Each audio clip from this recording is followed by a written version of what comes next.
দিলাম। তো এখন ছানাটা কাটতে আছি। ছানাটা অবশ্যই মাইজে নিতে হবে। এই ছানাটা মাছ ধরতে আছি, ঠিক আছে। সুন্দর করে মাজতে হবে।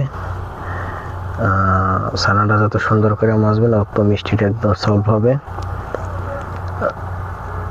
এই আমার ছানাটা মাজা কিছুটা হয়েছে, ঠিক আছে। তো এটা লিকুইড দুধ,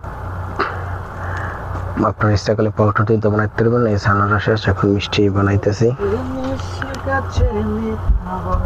ঠিক আছে। এই মিষ্টি বানাইতেছি, এই ছানাটা কাটতে আছি। এই কাটা হয়েছে, এই মিষ্টি বানাইছি, ঠিক আছে। এই মিষ্টি বানানো হয়েছে আমার একটা ভাই বানাইতেছে। এই মিষ্টি ছাড়তে আছি শিরার ভিতরে। অবশ্যই কেমন হয়েছে জানাইবেন।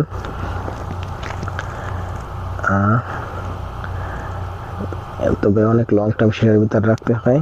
এই বানানো কমপ্লিট হয়েছে অবশেষে। তো আমরা একটা পার্টি দিয়েছি মিষ্টির, তার জন্য